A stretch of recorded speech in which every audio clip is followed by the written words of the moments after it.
Gente, boa tarde a todos. Obrigado à Tridónica e por nos receber aqui. Por testas de meetup, para quem é a primeira vez, alguém? A minha memória anda a falhar. Pronto, foram 4 amigos que fundaram em 2016 a pôr testas de meetup porque havia poucos eventos sobre testing. A partir daí nunca mais parámos porque vocês cada vez vinham mais vezes e as empresas cada vez pedem-nos que a gente vá. Portanto, melhor é impossível, ainda acima assim com um lanchinho, ainda hoje a empresa faz anos, portanto, impecável. Pronto, entretanto, fomos crescendo, temos uma parceria já quase há um ano, diria eu, assim de memória, com o Ministry of Testing, que acho que é conhecido por toda a gente, não é? Richard Bradshaw e etc. São as caras dos organizadores, nem todos estão cá, por isso é que somos vários, porque nem sempre podemos vir, por isto ou por aquilo, mas qualquer coisa podem nos contactar, sempre quando estamos na Meetup, ou podem nos contactar pelo Facebook, por testas Meetup o Slack, ou por e-mail, ok? São alguns banners de alguns eventos que têm acontecido durante o ano. Só um segundinho, ok? Outros temas. Portanto, e-mail, Ministry of Testing, Facebook, Twitter, também temos. Sei que há pessoas que nos enviaram da última vez submeteram no survey, propuseram a toque, mas também foi falha nossa não colocar lá um campo do nome dessa pessoa, para essa pessoa se identificar. Estás a rir, Sérgio? Foste tu? Também foi falha nossa. Portanto, quando for assim, podem falar aqui. Eu sei que às vezes é mais fácil ter uma ideia no outro dia e dizer assim, olha, vou contactar aqueles artistas da BTM. Pronto. Blacklist. Para quem não conhece o que é Blacklist, está em ação, quem falta 3 vezes, ou seja, quem se inscreve e no próprio dia, antes da Meetup começar, ou pelo menos até às 5 horas, que diria eu que nem até às 5 horas também não é válido. Porquê? Porque mesmo que eu, ao fim de 3 vezes, cancele às 5 horas, para dar lugares aos que estão em um waiting list, essa pessoa já tem planos, às tantas, já não pode vir, não é? E de repente, ainda bem que ontem cancelou muita gente, para muita gente poder entrar e temos a sala cheia. Pronto, vamos esquecer a blacklist, ok? Mesmo que a lista esteja cheia, contactem-nos, pinguem no Slack, há sempre lugar para mais um, ok? A gente arranja sempre forma, se não for sentado em pé. Portanto, estamos a repensar em esquecer isto, porque pá, a nossa ideia é que a gente quer, é que a PTM quer, é que vocês venham, não é que fiquem em blacklists, não é? Agora, pronto, alguma sensibilidade, ou pelo menos um dia antes, se sabem que não podem, cancelar. Caso isso não aconteça, pá, fica sempre bem, nem que seja uma peta. Mandem-nos um mail, alguma coisa. Olha, eu não pude ir porque o cão, porque o gato. Pá, pronto, digam sempre alguma coisa. Se justificar. Nem precisa de Ou nem é preciso, pronto. Acabou-se. Ela mandou. Eu queria justificar, mas. A próxima, curiosamente, não é que a gente tenha pressa, a PTN, mas a próxima vai ser já no próximo mês. Porquê é que eu digo isto, que a gente tenha pressa? Porque isto é preciso trabalho de casa. Parecemos muitos, mas as coisinhas a dividir e faz isto e faz aquilo, não é durante o dia, não é? Às vezes é durante o dia, mas é na hora do almoço, Aldra. Mas à noite também ocupa tempo, ok? Não é tudo durante o dia. Só às 8 da manhã também. e às 8 da manhã. E às vezes às 7h20. Isso. E às vezes à 1h30.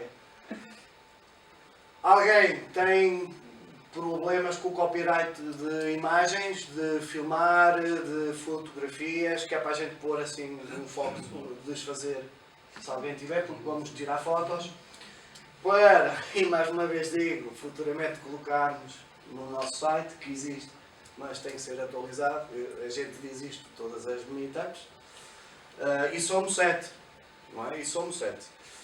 Mas vai acontecer, era para ser em 2019, pelo menos vídeos temos, ok? Alguém tem alguma questão? Vídeos? É que há, é que há. De todas as sessões, ou pelo menos das Últimas 4 ou 5. 4 últimas, Sim. mais da de James Barr, não é? Foi a Evelyn que filmou, eu filmei, mas a melhor foi a dela, o melhor filme. Temos pelo menos as últimas 5. Falta é tempo, porque a Karina é que fuma disso, não é? E o tempo dela também não é muito. Eu também percebo alguma coisa de vídeo, mas eu não te disse isso. Sim. Está bem? Ok, toda a gente permite fotos, já estou aqui a brincar muito e a alongar muito isto. Aproveitem a toque, coloquem questões. Vou passar à Leandra, ela vai-vos falar um bocadinho sobre a empresa, depois dá a toquezinha dela, e depois temos o Fernando e o Pedro, que em conjunto têm um tema que já devem de ter visto sobre yacht. E palmas a eles.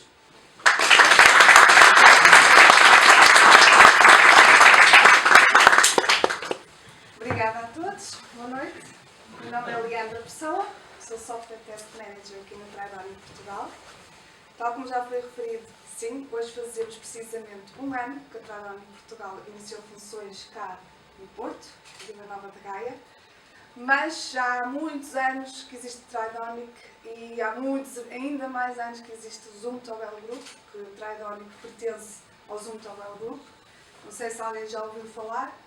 O nosso know-how são luminárias, todas as luzes, palastros, estádios de futebol, o Bayern de Munique, por exemplo, está completamente equipado com a nossa tecnologia, não só em termos de luzes, mas também a nossa tecnologia em termos de software e IoT. Porquê Porto? Acho que devem estar a questionar. Um bocadinho pela mesma razão que se calhar todas as outras empresas. Conhecimento, cérebro, a nossa sede da TriDonic e consequentemente a Zoom Tobel é na Áustria, em Dortmund, uma cidade muito pequenina, muito mais pequenina que a Vila Nova de Gaia. E até agora o forte e o grande potencial da Zoom Tobel tem sido os componentes da hardware. Como vivemos numa era de IoT, de inteligência artificial, de machine learning, houve a necessidade de as luminárias fazerem muito mais do que só apagar e acender, só dar luzes. E o que a Zoom Tobel quis dar foi toda uma inteligência aos sistemas. E como cá em Portugal existem boa mão de obra, boas universidades, a decisão foi tomada e aqui foi criado então o Centro de Competências, e que a nossa especialização é mais o componente de software. Okay? Tudo o que é hardware, devices, continua a ser na Áustria, mas nós somos mais um braço para lhes dar o apoio, para lhes dar a inteligência àquilo que eles produzem em termos de hardware. Okay? Basicamente é isto, TriDonic, nós aqui fazemos software, testamos, temos já também alguma componente de embedded development,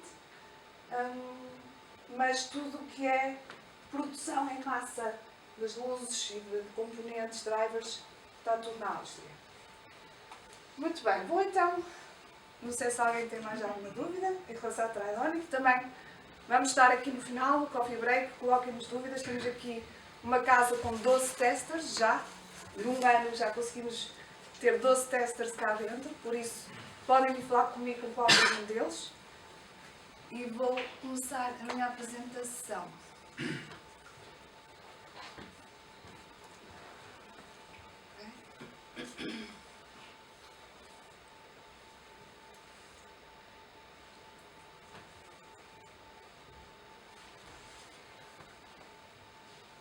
Desculpem.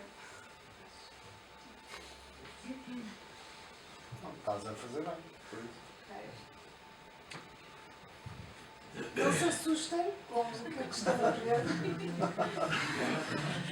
Mas eu vou explicar, isto é equipamento. Eu até vou tirar já uma foto.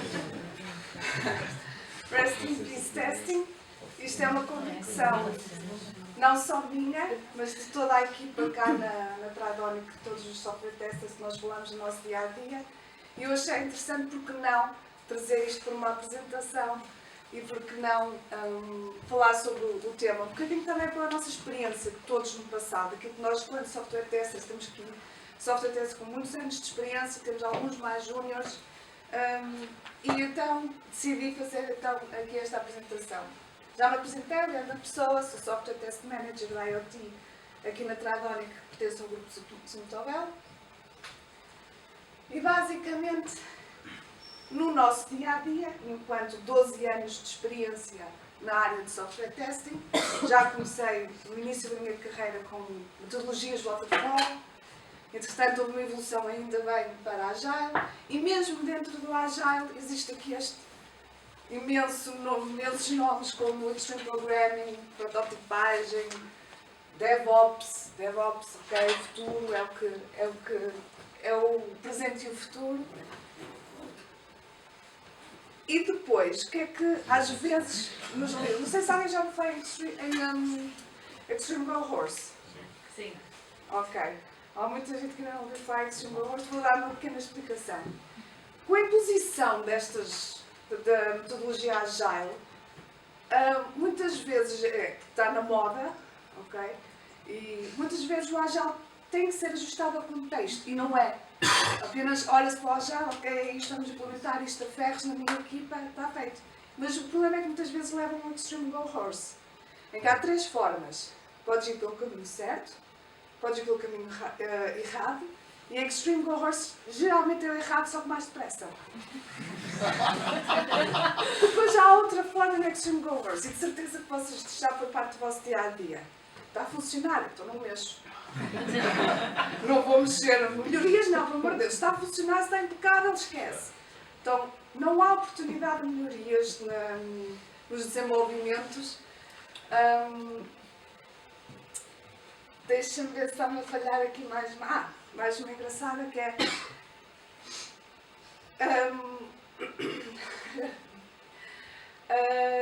Extreme Goers é...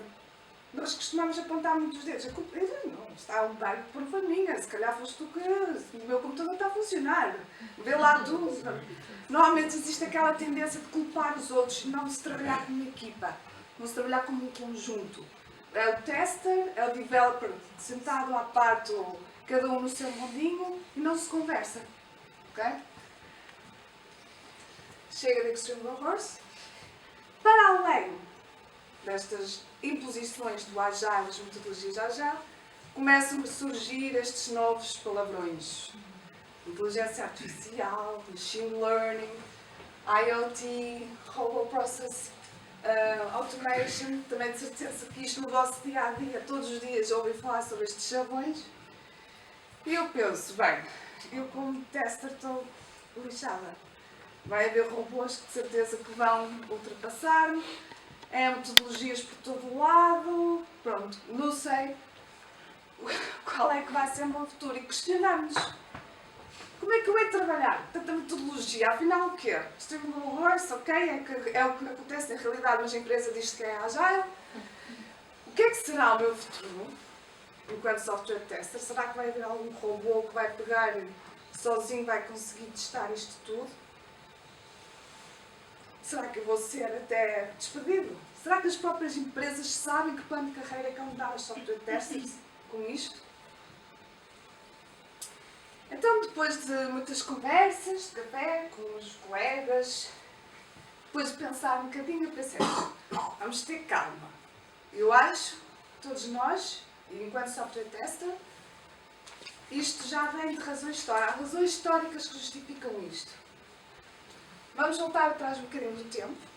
Não sei se já ouviram falar do famoso, ou desastroso, melhor dizendo, incêndio no Aircars Theatre, em que houveram 602 mortes, passado um mês de ele ter sido inaugurado. Foi preciso ter havido este desastre no teatro para se começarem a haver códigos de teatro, regras de saídas de emergência, porque até lá nada disto tinha sido pensado. Outro importante incêndio que houve, no Triangle West Coast, morreram 146 pessoas, isto era uma fábrica, em que, por exemplo, eles simplesmente trancaram as saídas de emergência, porque não queriam que os empregados fizessem os intervalos. Houve um incêndio, as pessoas não conseguiam fugir, porque as saídas de emergência estavam trancadas. E, obviamente, foi depois deste incêndio, mediático incêndio, que várias instituições de proteção, associações de proteção de bombeiros e novos códigos de regulamentação começaram a ser descritos. Então, é histórico. Nós todos aprendemos com os desastres. Isso também acontece nas empresas. As empresas só se lembram de software testing depois de ter tido um desastre no software. Okay? Depois temos aqui uma... Não sei se alguém já viu. Se não, aconselho a ver. No YouTube, James Whittaker, que é um conhecido diretor de desenvolvimento da Google, que numa conferência em 2011 disse taxativamente que testing is dead. Eu estive a ver, são mais ou menos 14 minutos, e ele quase que me convenceu, eu enquanto software tester. Porquê? Porque ele acredita que todas as automation checks, esses softwares de revisão de código que encontram os bugs em antecipação, que os próprios end-users é que são os testers, que o utilizador final já está habituado a receber, a ter alguns bugs e que não se importa de reportar diretamente à Google.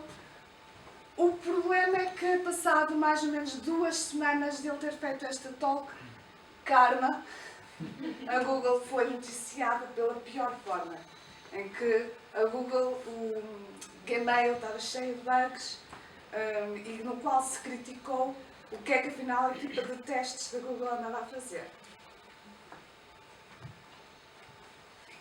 Basicamente é por causa disto que nós temos então os testers.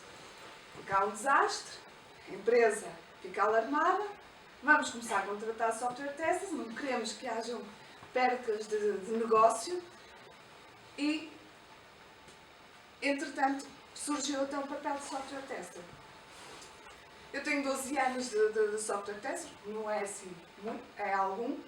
Eu ainda me lembro de parte mais manual dos testes e, como é óbvio, ao longo deste tempo tem havido uma evolução natural do nosso papel.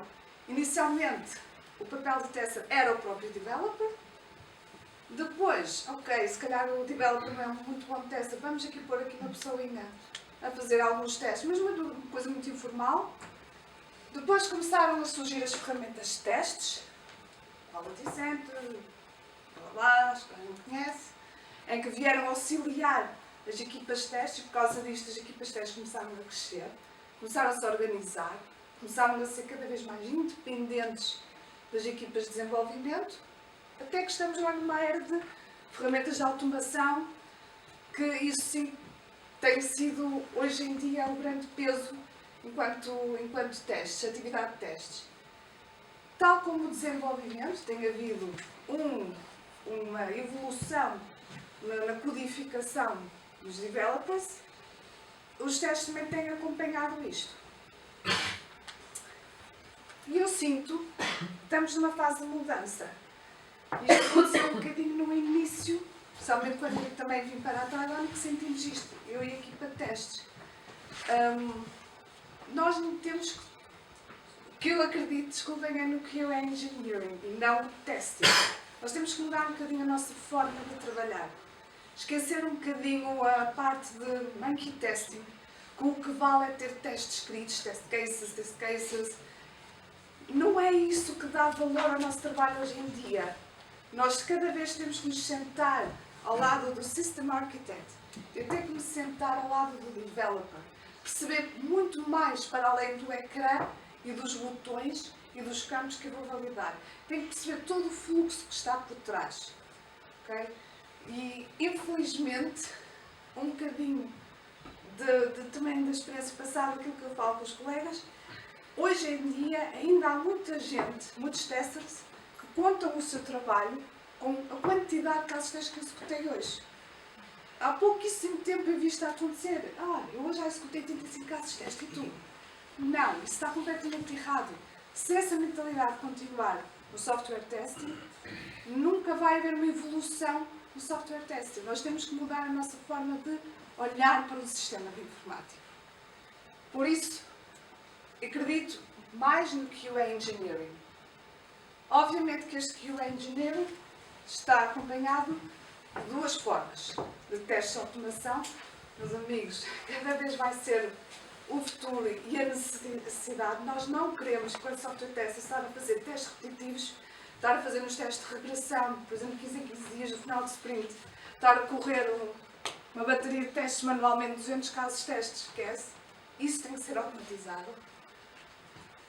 E nós, enquanto software testers, vamos nos dedicar ao exploratory testing. Vamos usar nossas capacidades humanas para encontrar os bugs. Porque eu acredito que os bugs, a maior parte do número de bugs que são encontrados, são enquanto fazemos exploratory testing. Não é enquanto estamos a seguirmos por um guião de um caso de teste escrito. Se calhar até já está desatualizado. Absolutamente não, ok? Nós temos que usar o nosso cérebro, nos sentar junto das equipas de System Architect, de Development, conversar com eles, olhar mais para dentro do software e temos que nos questionar, fazer perguntas e temos que ter um papel basicamente de forecast, prever o que é que vai acontecer, prevermos que possíveis erros poderão acontecer. Mas obviamente, acho que isto é uma realidade para todos. Temos que nos integrar com a equipa da Agile e acho que isso está a ser gratificante e cada vez está a ser um objetivo que está a ser conseguido. Cada vez mais o tester faz parte da equipa de desenvolvimento, mas ainda temos a equipa de QA.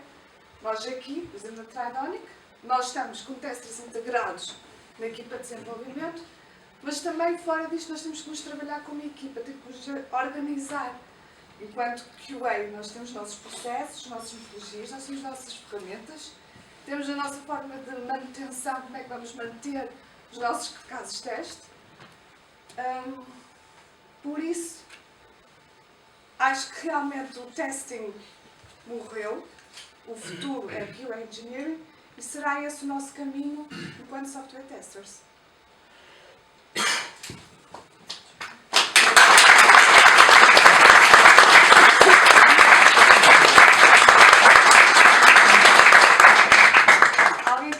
Questão? Sim. Faz favor. Falaste que muitas das vezes tentavas ir para além, ou seja, da funcionalidade em si, saber como é que está implementado e ver os flows. Não tens receio às vezes que isso, o facto de saberes isso vai evitar que faças, digamos assim, determinados testes que na realidade, se os fizesses, ia demonstrar que havia uma falha? Não. Aliás, acho que pela experiência tem sido o contrário. Como nós temos uma forma diferente de pensar do que aquilo que o developer na altura implementou, nós temos a capacidade de se calhar olhar um bocadinho fora da caixa e conseguir perceber que então, mas este fluxo vai para onde e até onde e quais são os blockers. Sim, ao fim e ao cabo estás a aprender o teu teste à implementação. Sim. E não à funcionalidade. Ou seja, se algum dia houver um refactor, os testes ou ficam inválidos, tens custo de manutenção, ou então até podem estar a funcionar, mas começar a haver lacunas exatamente porque inicialmente estavam presos a uma implementação. Tem que Os ser as testes, duas coisas. os testes em si deveriam estar também ali para assegurar, ou seja, tens a funcionalidade e idealmente o código vai ter refactor, ou pode surgir uma tecnologia nova, a mesma história com, por exemplo, com microserviços, ou a funcionalidade é agnóstica de implementação. Nós queremos o código que faça determinada coisa. Como é que faz? Isso se calhar já é outra história. Por isso é que eu estou a dizer, se não há esse receio, ou seja, ao fim e ao cabo, saberes quais são os flows e a implementação, se não vai prender demasiado à implementação. Essa é a minha dúvida. Não, eu continuo a achar que não. É óbvio que a funcionalidade nunca pode ser esquecida, por mais que a gente... Nós temos que ter sempre o componente de primeira funcionalidade e depois perceber daquela funcionalidade o que é que vai para dentro. Olhar mais para dentro, perceber se aquilo que está aí para dentro está aí correto. Olhar para as bases de dados, fazer queries, perceber os microserviços que estão envolvidos, olhar para eles, ver a troca de mensagens, de informação. Porque muitas das vezes os problemas nem é em termos da funcionalidade, nem em termos do ecrã. A informação que está a ser trocada é que não está a ser bem conseguida ou está a haver a falha aí. Okay? Pronto. Acho que vou. Nós depois no fim podemos conversar no coffee break. Com todo o gosto estarei aqui para falar com vocês. Vou passar a palavra ao meu colega.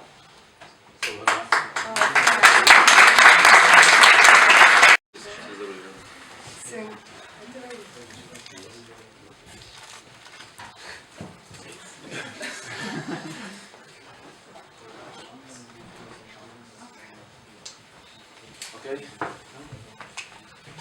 Ok, boa noite a todos. Olá. O meu nome é Fernando Brandão, sou software tester aqui na Tridonic. A minha apresentação vai se focar nos desafios que vamos enfrentar como software testers e quais é que são, ou qual é que é o impacto que as plataformas IoT vão trazer para o nosso dia a dia como testers. Ok? É isto? Estás a falar bem. Geralmente quando pensamos em IoT, o cenário que nos vem à cabeça muitas das vezes é o desta imagem, em que temos diversos dispositivos, todos deles conectados de alguma forma, todos deles a trocarem algum tipo de informação. Bonus points, se forem acessíveis a partir do nosso smartphone. O que acontece é que, na realidade, as componentes IoT atualmente estão um bocadinho segmentadas no mercado. Existe um forte desenvolvimento, mas sempre com resposta a determinadas áreas de negócio. No caso da Tridonic é a iluminação, mas existem diversas áreas. A parte dos transportes, a parte da indústria 4.0, muito famosa. Tudo isto vai ter um impacto na forma como as empresas investem e integram o seu software com estes novos dispositivos que vão aparecer e que vão aparecendo. Então, qual é que é o impacto inicial ou quais é que são os principais componentes que podemos identificar logo à partida? Temos logo a parte dos dispositivos. Aqui tem um exemplo de um estudo feito pela VMware em 2018, que previa que durante o ano 2020 cerca de 50 bilhões de dispositivos irão estar conectados à internet. Não só smartphones, mas... Força!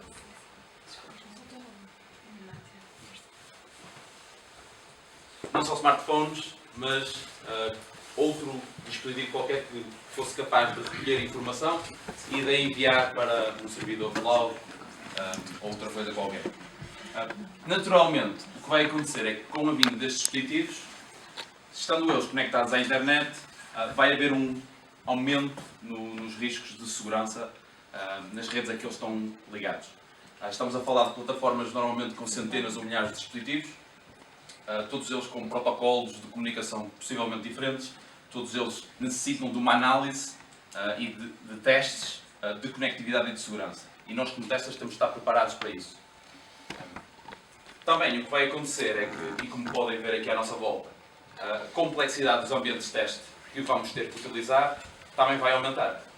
Vamos deixar de ter só de nos focar no nosso web browser ou de nos focar na nossa mobile app e vamos ter que olhar para estes bichinhos aqui e ter esta componente hardware, vamos ter que pôr as mãos na massa e perceber como é que eles funcionam e como é que funcionalidades é que eles trazem e como é que vamos testar. Com estes dispositivos, o que acontece também é que existe uma grande complexidade de tipos de dados. Podemos estar a falar de sensores de presença, podemos estar a falar de sensores de temperatura, umidade. Há uma diferença enorme nos dados em si, nas suas características, mas também na frequência e no volume de dados que são enviados para ambientes e para plataformas digitais. Então, como é que nós nos podemos preparar como testers? Quais é que são os passos que podemos tomar para mitigar este impacto e para estarmos preparados para esta mudança que vai acontecer? Na minha perspectiva, e pelo que eu aprendi aqui na Tridonic, trabalhando no projeto Net for More, o principal aspecto, o inicial aspecto, é que temos de perceber muito bem como é que a plataforma funciona. Ou seja, não temos só que olhar para a nossa componente web ou a nossa componente mobile, mas percebermos quais é que são as capacidades destes dispositivos. O que é que eles fazem? Como é que eles falam? Como é que eles comunicam entre eles? Que problemas nos podem trazer? Estamos a falar de sensores, no caso da iluminação, sensores, botões, luminárias, os módulos de comunicação. É muito importante percebermos com que componentes é que estamos a lidar e quais são as suas capacidades. Facilmente, em vários projetos, podemos ir de meia dúzia de componentes para uma centena. Por isso é muito importante percebermos com que componentes é que estamos a lidar. Não menos importante, é sempre bom sabermos a camada de software que está sob teste, neste caso os nossos serviços web, as nossas aplicações mobiles e a nossa parte de front-end, a nossa web UI, e como é que eles, como já referi, os protocolos de comunicação. Costuma-se dizer na área da IoT que um dispositivo, um equipamento IoT, sem comunicação, é apenas um pedaço de hardware esquecido num canto. Portanto, vai haver, e certamente aqueles são alguns exemplos, mas vão surgir novos protocolos de comunicação, vão surgir novos meios para transmitir dados, dependendo sempre do tipo de equipamentos que estão a ser utilizados. Com isto, sabendo os nossos componentes, podemos então passar para a parte da arquitetura. Podemos perceber e aprender sobre qual é que é a responsabilidade de cada componente. O que é que podemos fazer para testar os módulos de comunicação? O que é que eles fazem? Ok, eles transmitem a informação das nossas luminárias para a nossa IoT Gateway. Como é que vamos testar aquilo? Ok, se calhar aqui até é mais interessante validar o tipo de dados. Estamos a receber dados de sensores, estão corretos? Ok. São exemplos de coisas que nós podemos fazer como testers para rapidamente identificarmos problemas na plataforma e rapidamente corrigirmos a nossa solução de software. Já referi como é que os componentes comunicam uns com os outros e, claro, no mundo de IoT existem dezenas de soluções, mas como testers nós queremos perceber como é que a nossa solução se diferencia, como é que ela se enquadra no mercado, que segmento é que está a complementar, qual é que é o seu objetivo. Pôr-nos um bocadinho na papel do user e perceber, se eu tivesse este sistema de iluminação instalado em minha casa, como é que faria sentido que isto funcionasse? Faz sentido para o utilizador? Adiciona valor? Se calhar esta funcionalidade que está aqui não está muito correta ou não faz muito sentido num contexto real. Porque enquanto testers, quando temos testes à frente, se calhar executamos os testes e às vezes esquecemos um bocado da utilização final. Então, tendo a nossa plataforma estabelecida, conhecendo os seus componentes, vai haver então uma mudança de mentalidade, uma mudança de approach em termos de testing. Aqui temos um exemplo standard, que todos nós provavelmente já trabalhamos, que é o nosso web portal. Normalmente tem um nível de funcionalidade médio-alto, é um ponto apenas onde nos podemos focar, não tem interferências do mundo exterior, não tem interferências a nível de dados que vêm do mundo exterior. E o que acontece é que normalmente os testes que lhe fazemos variam muito ligeiramente entre os testes de User Interface e os testes de APIs. Quando passamos para o exemplo do Net4More, a nossa plataforma, uma das plataformas IoT que temos cá na Tridonic, a realidade é muito diferente. Ou seja, nós temos os nossos dispositivos aqui identificados a verde, temos a camada de comunicação indicada a vermelho e temos o nosso software, as nossas componentes web services e as nossas componentes móveis e o nosso portal. Logo aqui podemos ter vários pontos onde, como testers, nos podemos focar. Podemos ter pessoas dedicadas a focar a parte mobile, podemos ter pessoas focadas na camada de comunicação.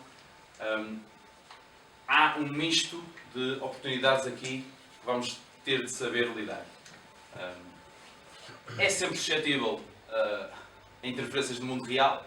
Podemos estar aqui a testar este protótipo e alguém sem querer passa à frente, ou alguém clica no botão só porque quis, para ver o que é que fazia.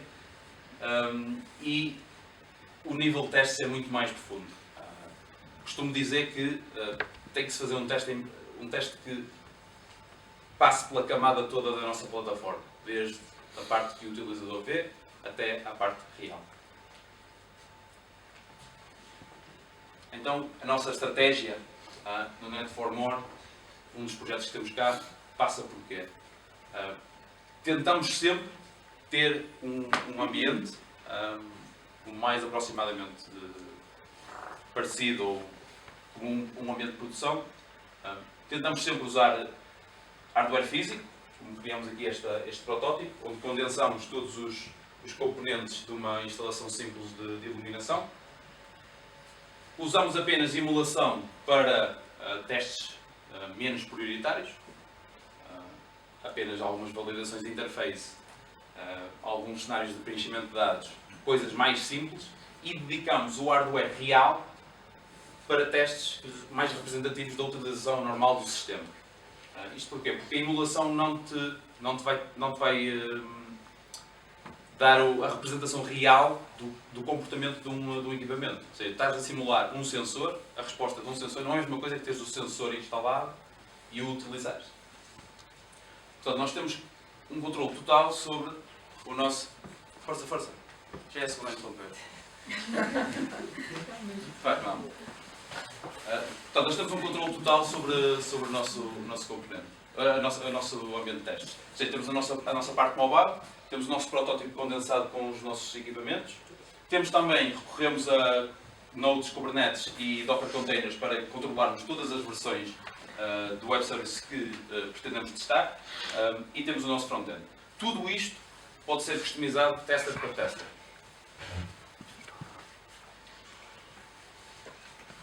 E então, tendo o nosso ambiente, termos preparado todas essas componentes, desde o hardware até a parte dos web services, qual é que é o mindset que nós aqui temos na Tridonic? Pensamos sempre, quando desenhamos um teste, quantos componentes é que vão ser afetados por esse teste. Vai ser um teste que apenas muda a parte web UI. Se calhar esse teste, mudando na web UI, os dados enviados para os web services já são diferentes e requerem uma validação extra. Se calhar o clique que eu vou fazer numa web UI para ligar uma lâmpada, vou ter que verificar qual é que é a resposta que chega à nossa IoT Gateway. Isso tudo é muito importante quando testamos uma plataforma IoT. Por isso é que eu digo ali, um dos pontos é qual é que é a profundidade dos testes e quão longe como tester eu devo ir para assegurar que esta funcionalidade ou que este bug fix é implementado corretamente ou é corrigido corretamente. Temos que pensar sempre numa perspectiva de plataforma e não de componente individual. E, portanto, independentemente do teste que fazemos, temos sempre que garantir que mantemos a integridade da plataforma como uma só. Já tivemos exemplos em que fizemos validações no front-end, por exemplo, ou nas mobile apps, mas o resto da funcionalidade na plataforma não estava correto. Ligar as luzes, por exemplo, ou executar um preset de iluminação são componentes e testes simples que conseguem facilmente passar por todas as camadas da nossa plataforma.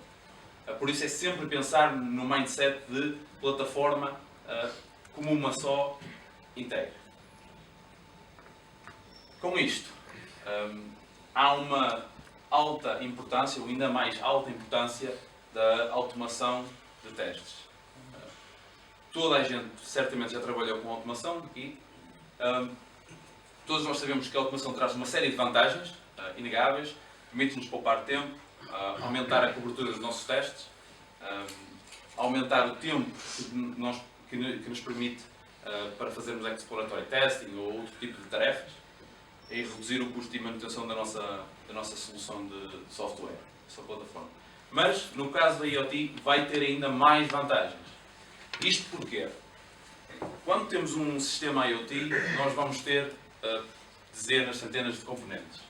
E, se nós manualmente quisermos verificar todos esses componentes, vai ser um processo das duas, ou impossível, dependendo da escala do projeto, ou extremamente lento e ineficaz.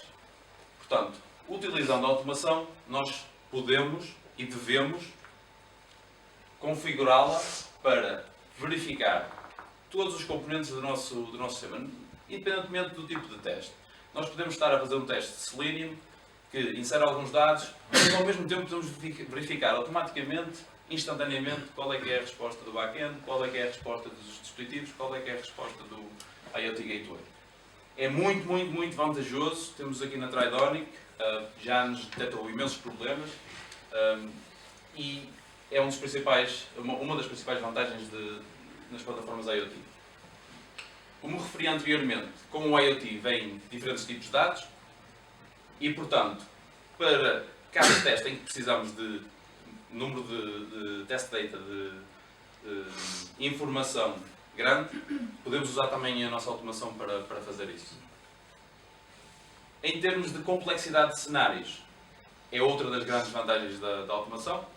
Nós podemos correr testes em paralelo de diferentes componentes e com grande escalabilidade. Podemos estar a fazer um teste para 50 dispositivos, um teste para 100 dispositivos, conseguir fazer cross-check deles todos e daí, como tester, ter mais confiança que a plataforma que vamos entregar ao cliente é mais resiliente e temos mais confiança nisso. Por último, quando se fala em IoT, fala-se sempre em performance, fala-se sempre em ter um sistema que é infinitamente escalável. Por isso, termos a possibilidade de utilizar a automação para correr testes de performance é extremamente vantajoso.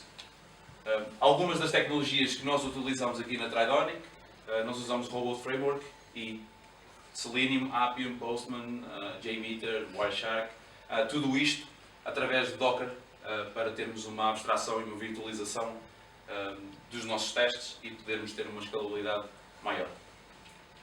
Por fim, e olhando um bocadinho para o futuro, vai haver então, para adaptarmos às plataformas IoT, uma mudança de mentalidade de um componente, de estarmos um componente para estarmos uma plataforma.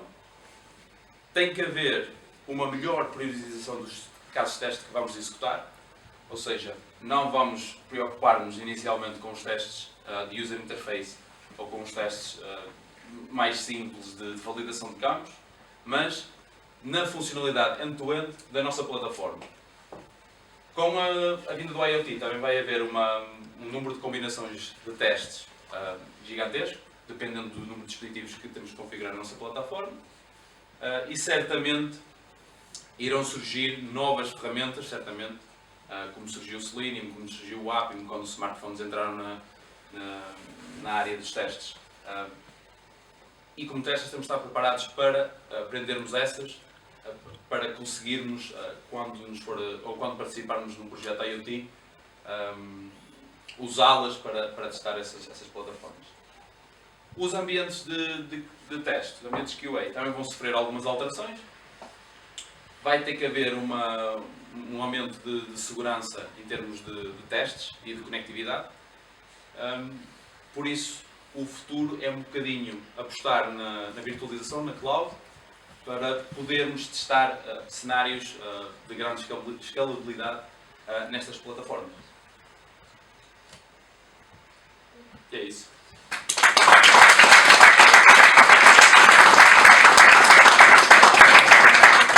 Agora o Pedro vai...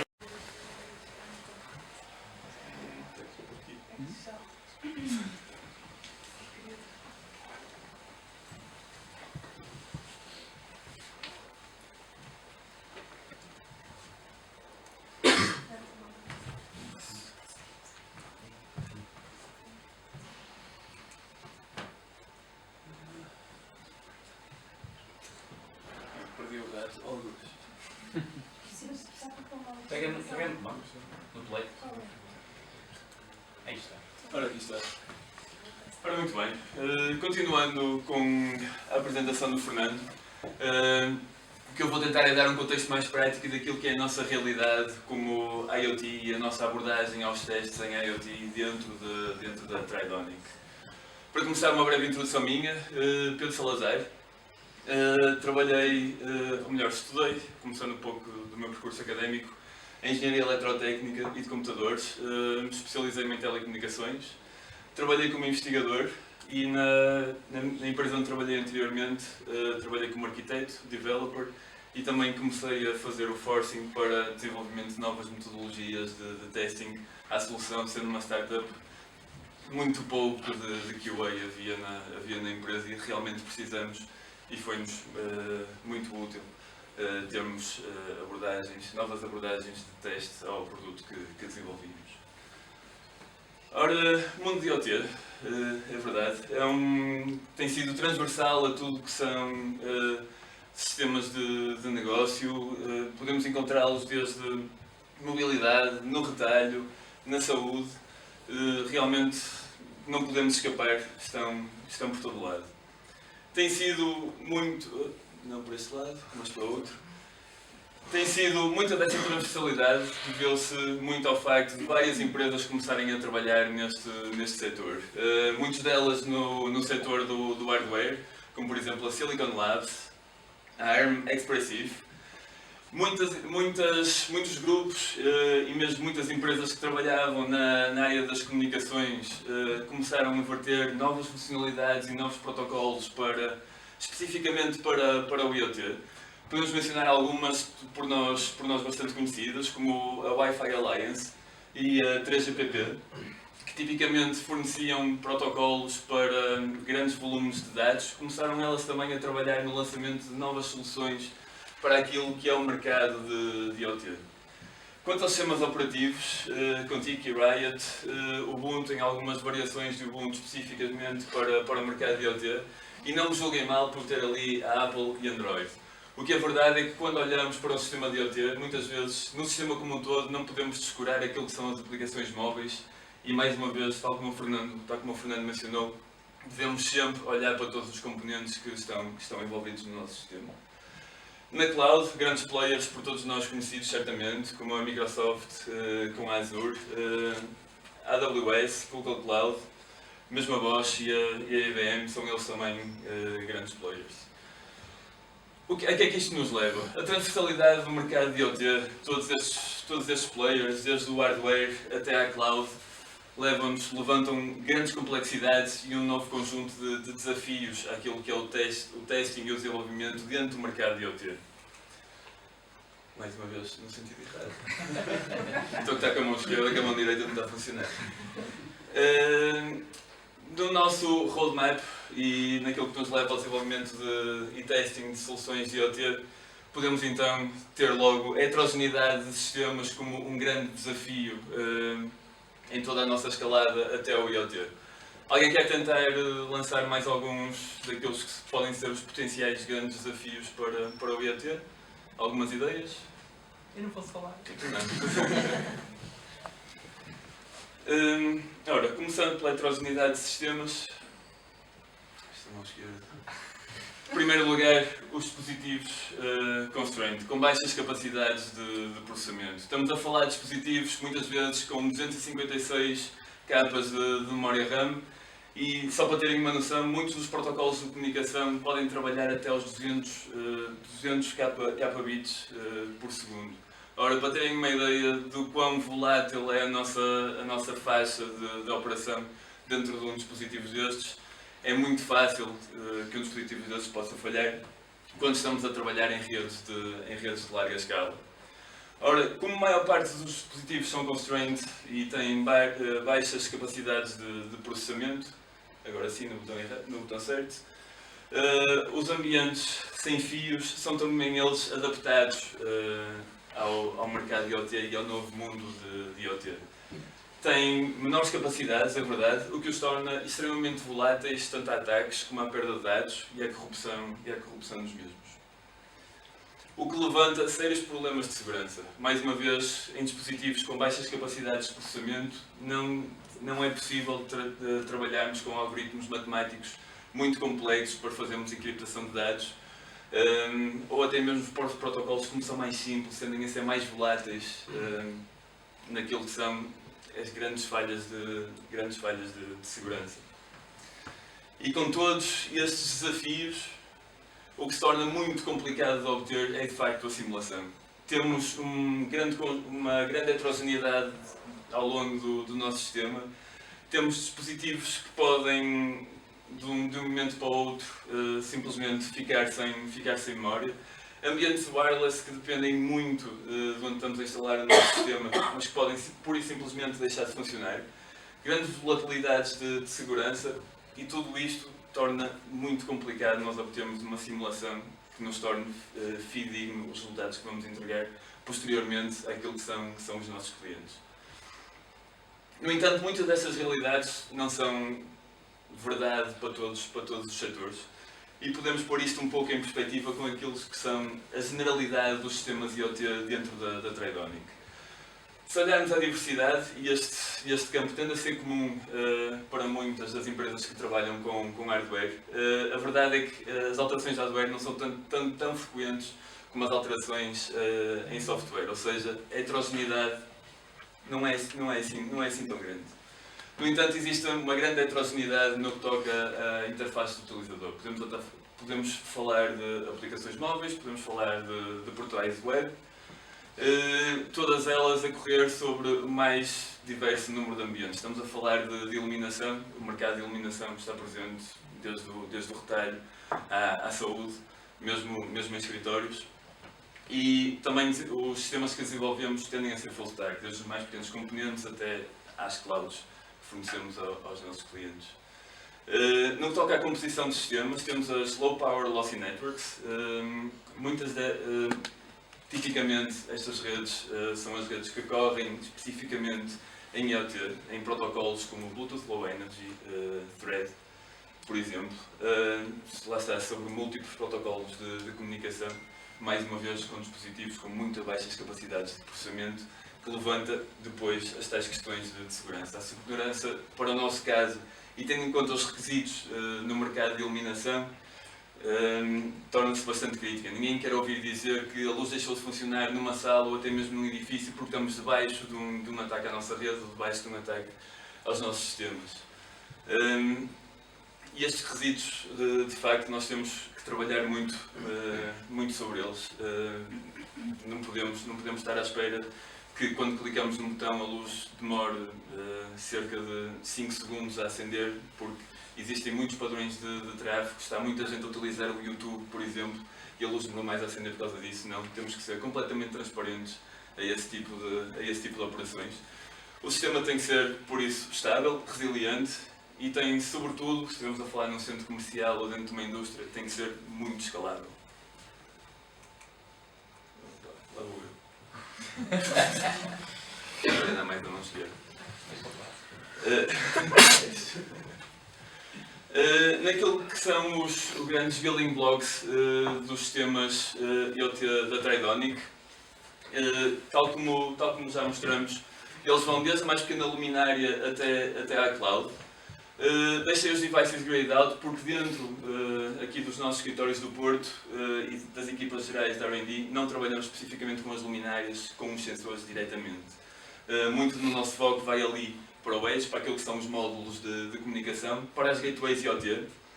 Depois, em relação aos protocolos de comunicação, também fazemos desenvolvimento e estamos muito próximos, por exemplo, de um grande grupo, que é o grupo Thread, tem tido muito impacto no mercado de IoT. Trabalhamos muito próximo com eles, mesmo dentro da certificação.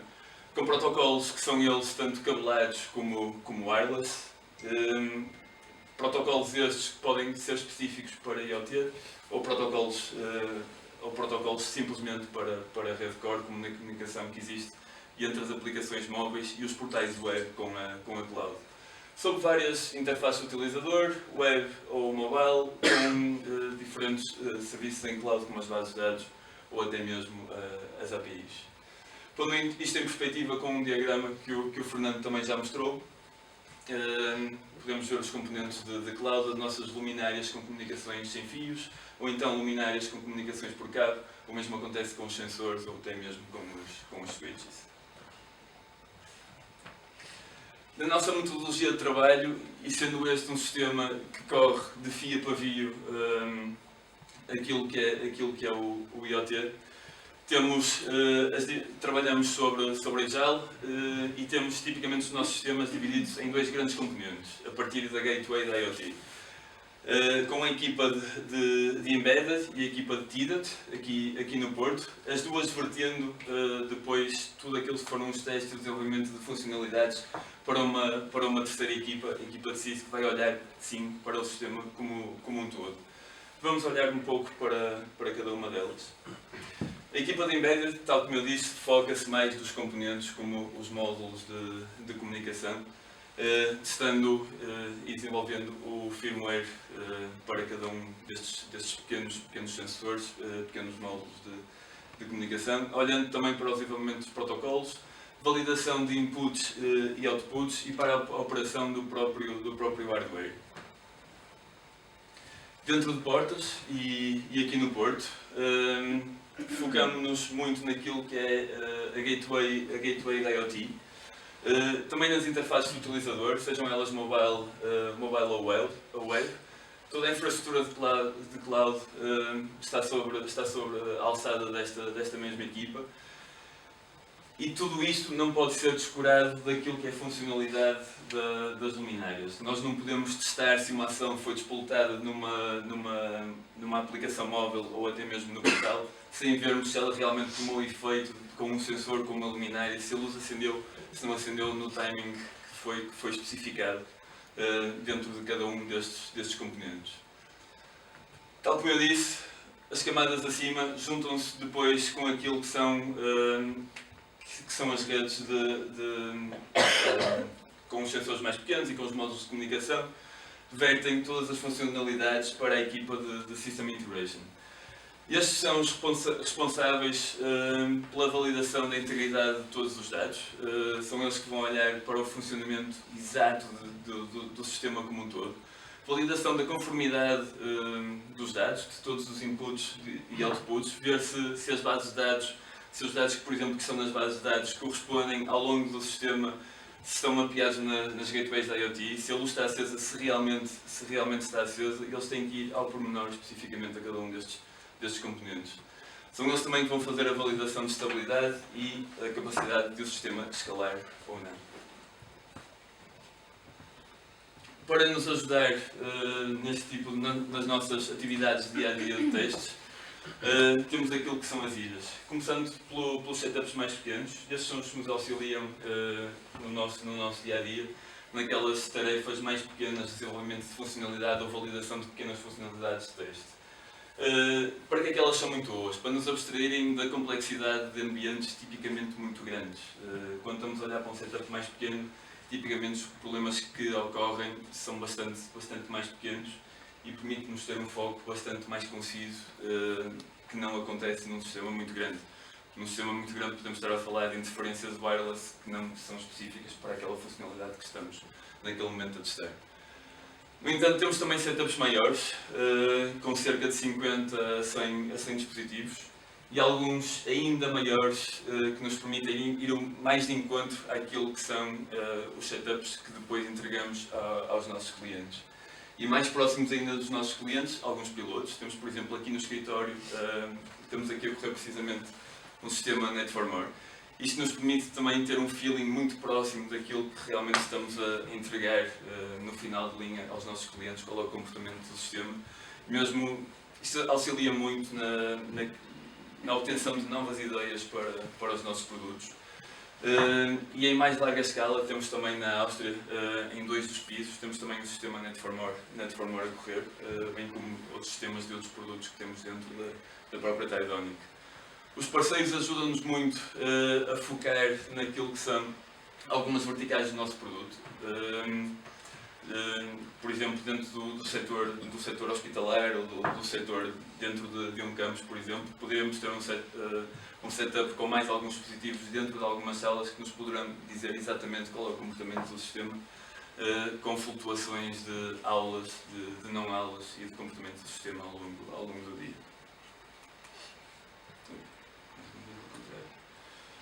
E é tudo. Muito obrigado.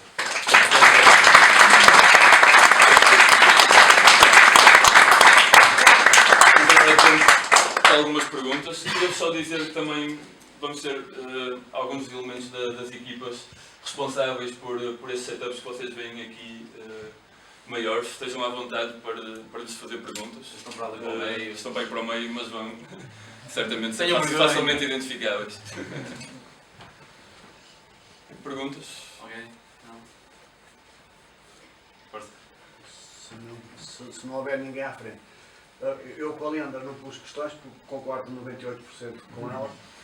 Com vocês também tenho algumas dúvidas. Portanto, o foco é iluminações? Sim. Certo. Iluminação, gestão de espaços, tudo o que pudermos fazer com luz, acrescentar valor aos sistemas de iluminação. Vocês tocaram num ponto que vai ser aliás, isto é o futuro, e tocaram em diversos pontos, mas um deles é a segurança. E eu estou a imaginar num carro, que isso já se fala há muitos anos, não é? Num carro vou ligar o forno, passar o frango. Só que a casa Por acaso agora até recebi um WhatsApp da minha torradeira. A casa incendeia, porque houve ali. Portanto, isto é um desafio enorme, que eu até tenho algum medo, entre aspas, não é? Aí um dos pontos que... Porque a minha futura casa pode estar nas vossas mãos. Está em boas mãos. Está em boas mãos. Está em boas mãos. Não, obviamente foi um dos pontos que eu falei na minha apresentação. Ter muitos dispositivos, ok, é bom. Podemos retirar imensa informação reais, físicas do mundo que nos rodeia, mas conectá-los à internet também traz um grande problema, ou traz uma grande responsabilidade. E nós, como testers, ainda temos uma responsabilidade ainda mais acrescida.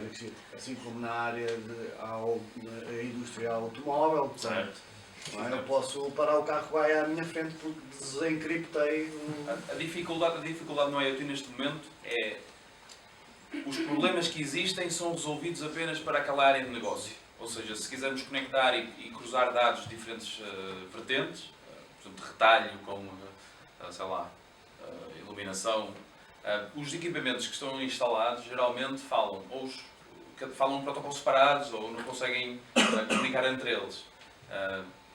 E essa é a dificuldade que ainda há no mundo da IoT. Daí ainda não ter um crescimento, ou melhor, ainda não ter explodido ainda mais.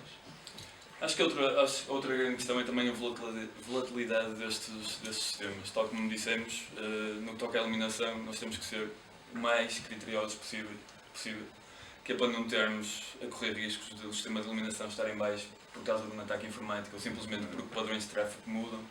Então, toda a gente está a aceder ao YouTube, então a luz vai abaixo. Isto não pode acontecer.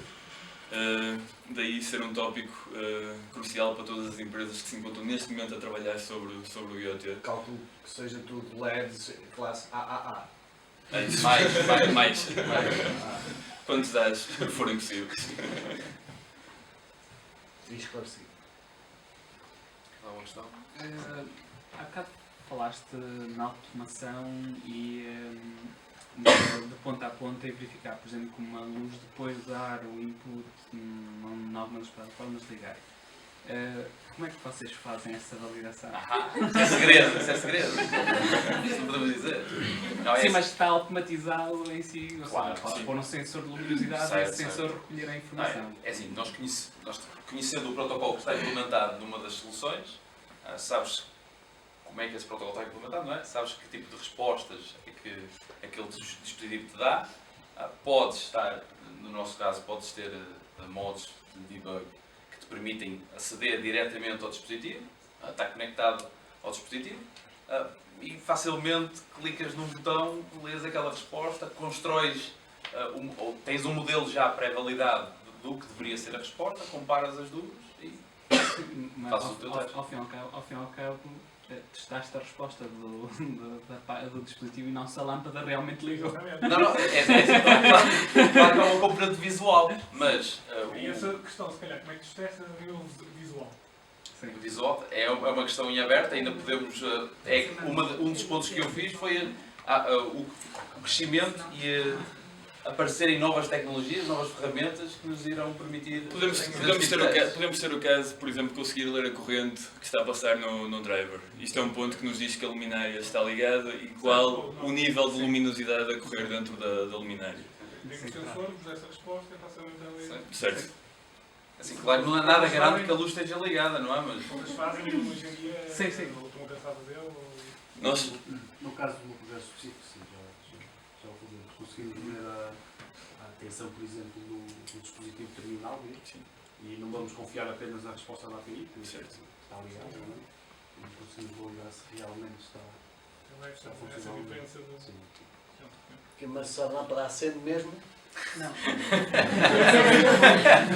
Não, aí é a corrente. podemos pôr. Se a corrente passa, obviamente, se a corrente passa. passa, medida lá. é assim, se quisermos realmente ir ao fundo da questão, podemos ir lá e ver que a luminária realmente está Foi, mas se os testes estão a correr em automático, é preciso estar lá nos segundos. Temos de ter confiança também naquilo que estamos a fazer. Não, mas a justificação da corrente é muito plausível. Sim, Pode estar sim, sim. fundida a lâmpada, mas o dispositivo teve comportamento. Também é possível termos este tipo de validações mesmo para próprios sensores, também acontece nas frameworks mais largas. Nós temos, por exemplo, na Áustria, em que temos setups de teste com cerca de 200 dispositivos, alguns deles a correrem com sensores. De facto, não há realmente alguém que vá lá visitar todos os sensores que estão espalhados ao longo do espaço, porque ainda é relativamente amplo.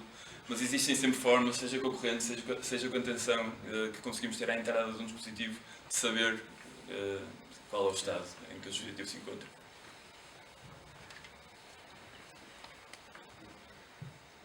Força. Segunda pergunta. A nível, já tiveram a oportunidade, por exemplo, como falaste na tua apresentação, o hardware tem tendência a mudar menos. Já alguma vez tiveram que lidar com, por exemplo, a atualização de software, lidar com várias versões do hardware em que há... Acontece-nos, embora eu tenha posto como baixa heterogeneidade, existe alguma, por isso é que ela é baixa. Porque temos, ao longo mesmo dos próprios nossos componentes, dentro do produto Net4More, existem várias versões de hardware.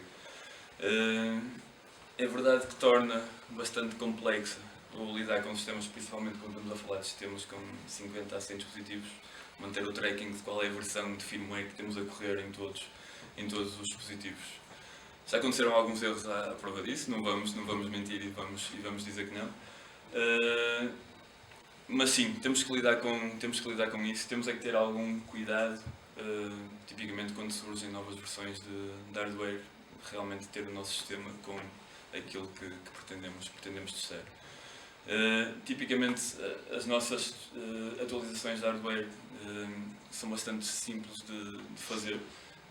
O sistema pode ser todo atualizado via software, não temos que ir dispositivo a dispositivo fazer isso, o que nos facilita um bocado este tipo de operação. Sim, mas ao cabo, a vossa automação acaba por estar presa à última implementação, ou vocês mantêm histórico do hardware e correm testes na mesma? Se houverem requisitos de manter retrocompatibilidade, até nos convém ter alguma discrepância nas validações sobre com que versões de software, com que versões de hardware é que o nosso software é capaz de lidar. por isso também convém fazer este tipo de migrações. Calculo que haja um roadmap para 3, 4 anos, não é assim, não é um roadmap de um ano, não sei se está aqui alguém que possa responder isso. Porque estas coisas... Queres responder, João? Porque estas coisas são temas pesados, não é? Temas complexos e não podemos andar a mudar as caixinhas de qualquer forma, não é? Senão vai o trabalho todo em vão. Digo? Sim. Queres experimentar uma resposta? Depois eu elaboro, se calhar. É assim, nós estamos nós trabalhamos de maneira agile, ou seja, nós quer na parte embed, quer na parte de IoT cá, estamos constantemente a tentar incrementar o valor da nossa solução, da nossa plataforma. Ou seja, o facto de terem mudado o hardware, ou mudarem o hardware 2 em 2 semanas, não deve ser uma coisa má. Temos é que estar preparados para poder lidar com isso. Temos de ter confiança na maneira como testamos e integramos todas essas diferentes componentes. Tipo um sistema aberto que permita escalável. Não podemos dizer, ok, um ano, só daqui a um ano é que fazemos uma release. Durante esse ano estás-te a focar só naquelas funcionalidades, quando poderias possivelmente estar a pensar noutros cenários e tentar melhorar Sim, tudo. estou a imaginar outras áreas de negócio que é feito a 3 a 4 anos. Claro. Tipicamente os sistemas de hardware, quando são desenvolvidos com capacidade de serem escaláveis. Ou seja, o firmware desenvolvido consegue ser suportado durante um longo período de tempo. Tudo aquilo que são funcionalidades do firmware, diria eu, que estão menos escritas em pedra do que o hardware. Os requisitos podem mudar, nós sabemos quais é que são as expectativas que podemos ter com aquele hardware e desenvolvemos o nosso firmware e mesmo o nosso software, tendo em conta precisamente esses requisitos que temos depois das camadas mais abaixo, principalmente. Sim, mas eventualmente alguns no tempo vais ter que limitar as versões. Sim, certo, sim. Isso ninguém pode fugir. Sim. Tiago, agora eu e tu a gente cala-se que é para Sim, dar sim. Não, já à vontade.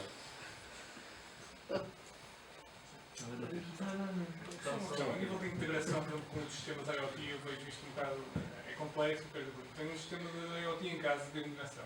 Quando digo em casa, digo num hospital, eu quero ter um sistema de IoT complexo, onde esteja conectado com outro sistema de geral, por exemplo, a nível de termodinâmica em casa. É fácil essa integração com os vossos sistemas, com outros sistemas do IoT. Eu quero dizer, ter uma aplicação central, de forma central, e controlar o vosso sistema, o sistema térmico. Uma API transparente. Sim, abrir uma porta de garagem. Isso é. É assim, neste momento estamos a trabalhar para isso.